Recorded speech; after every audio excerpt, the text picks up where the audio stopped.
Have you ever asked yourself a what would happen if type of question?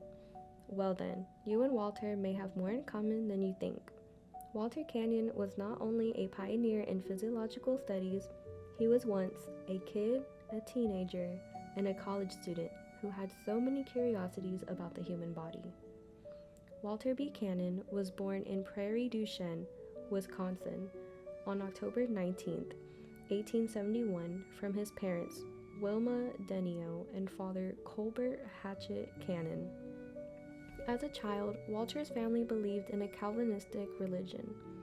The Calvinist belief's main idea is that only a selected number of souls on earth are granted salvation, and the others couldn't do anything while on earth to save their eternal fate. This religion is no longer practiced, as it is known as Reformed Christianity.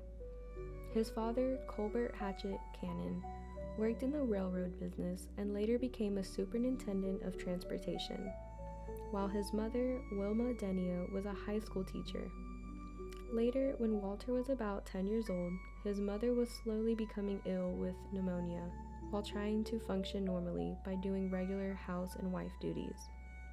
A core memory for Walter was when his mother would come to his bedroom and sing him lullabies, as she was always there for him, even when she was not feeling well. He cherished these moments with her.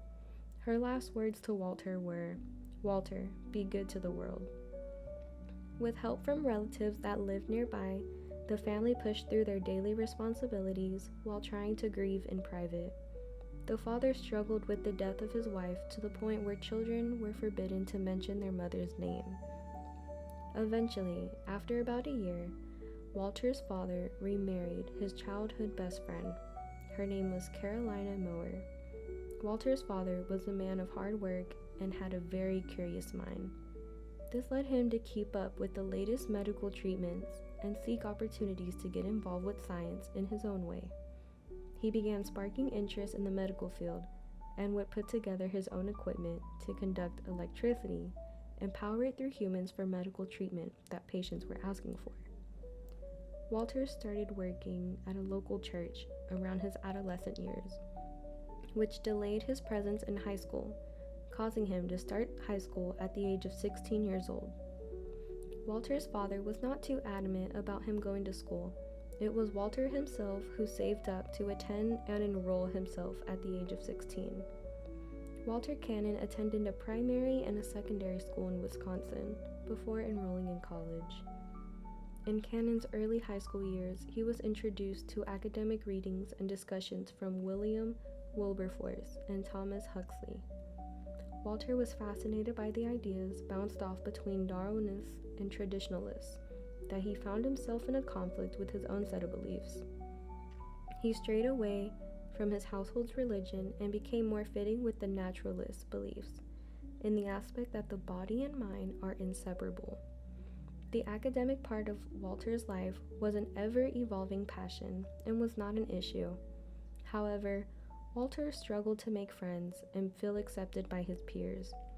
His classmates would tease him about how intelligent he was and outcasted him because of where he came from. Since he did not have many friends in high school, he spent his time reading books and learning new things. At the end of his high school years, Walter graduated as a class president. His teachers, one in particular named May Newson, persuaded Walter to pursue a higher education at Harvard University, and it worked. In 1896, Walter Cannon embarked on his journey at Harvard College, where he found his interest in biological science, philosophy, and psychology. Walter's social life was developing into a direction he wanted for himself. He was invited to join the fraternity Phi Beta Kappa, which he gladly accepted. And although he had his social life busy with friends, he spent the majority of his time doing research.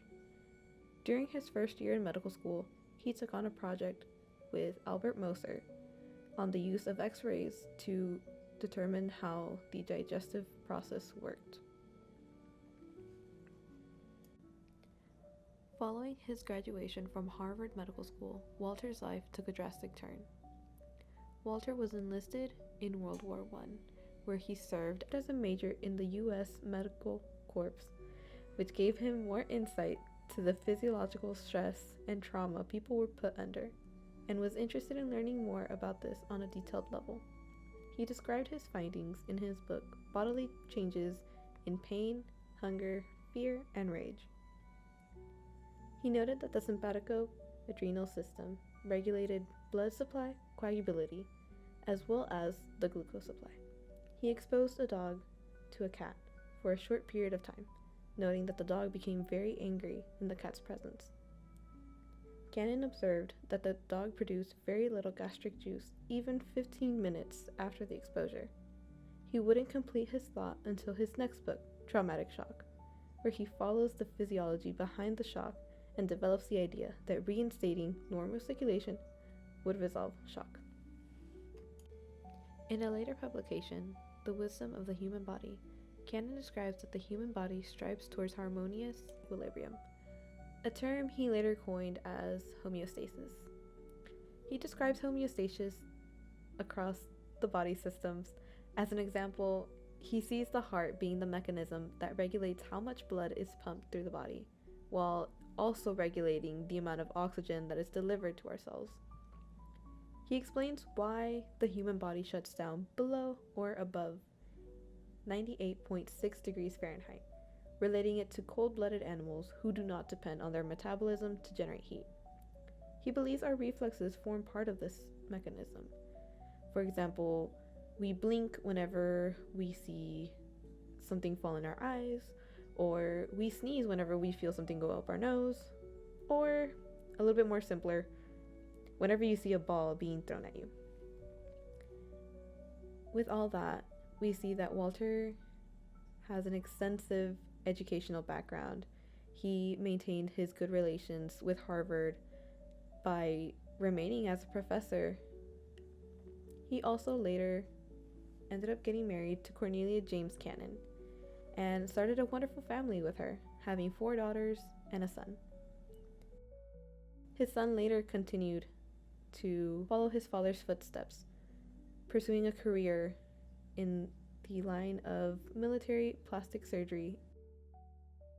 Walter Cannon's research has contributed groundbreaking research about the human physiological processes that we still use today, and it has shaped our understanding of the human body and the concept of homeostasis.